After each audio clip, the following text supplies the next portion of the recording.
Praise the Lord. प्रभु आप सबको बहुत आशीष दे। एक वचन मैं आपके लिए पढ़ना चाहता हूँ।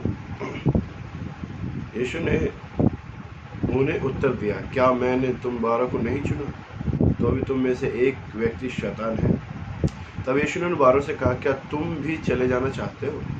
शमौन पतरस ने उनको उत्तर दिया, हे प्रभु, हम किसके पास जाएं? अनंत जीवन की बातें तो तेरे ही पास है।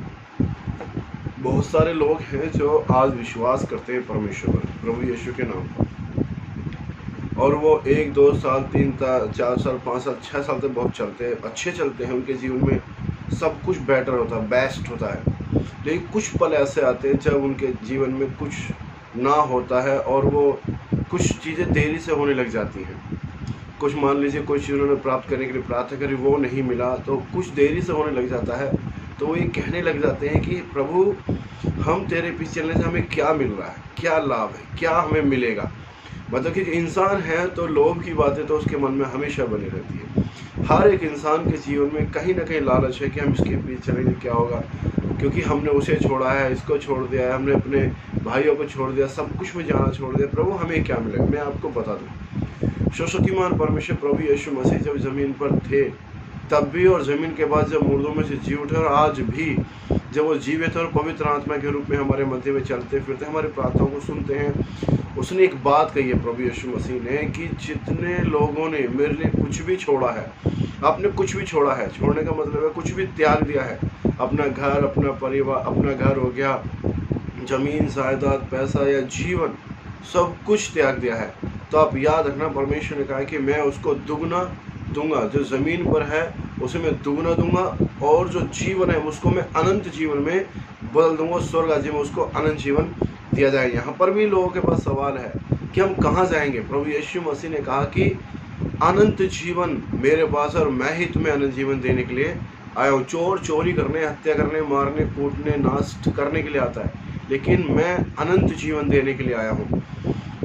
संसार में 2 प्रकार के लोग होते हैं, जिनके पास आशा होती है और जिनके पास कोई आशा नहीं होती है। आप याद रखना, जितनों ने प्रभु यीशु मसीह के नाम पर भरोसा किया है, आज तक करते आ रहे हैं, अंत तक धीरे धीरे, उनके पास एक आशा है जब वो उस दुनिया से जाएंगे, कब्र में जाएंगे। बहुत सारे लोग हैं जो कब्र में दफनाए नहीं जाते, जलाए जाते हैं।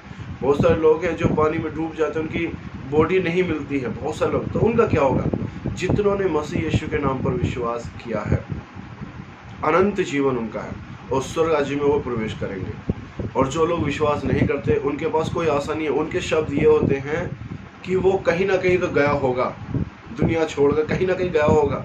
कहीं ना कहीं का मतलब होता है नरक में भी जा सकता है, स्वर्ग में भी जा सकता है। कोई उनके पास ठोस आशा नहीं है, उनके पास ठोस प्रॉमिस नहीं है, उनके पास ठोस वादा नहीं है, उनके पास कोई स्ट्रॉन्ग शब्द नहीं है कहने के लिए कि वो व्यक्ति वहाँ गया। लेकिन आपके पास है।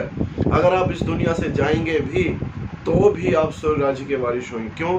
क्योंकि आप प्रभु यीशु मसीह के अनुसार, प्रभु यीशु के अनुसार, उसकी बातों के अनुसार जीवन को जी रहे हैं। अनंत जीवन पाने के लिए आपने प्रभु यीशु मसीह को ग्रहण किया और उसके अनुसार जीवन को जिया। आपके पास पूरा परिपक्वता के साथ विश्वास और आशा है कि आप जाएंगे ही, क्योंकि पहला थिस्सलुनीकियों में लिखा हुआ है, आप पढ़ सकते हैं, उसमें लिखा हुआ है इस प्रकार से कि जो लोग निर्बुद्धि हैं और अविश्वासी हैं, उनकी तरह आपको ऐसा नहीं बनना है।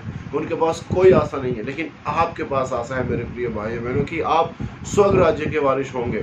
और इसको प्राप्त करने के लिए हमें सिर्फ अंत तक धीरज धरना, जब तक आप मृत्यु को प्राप्त न हो जाए। परमेश्वर आपको आशीष दे।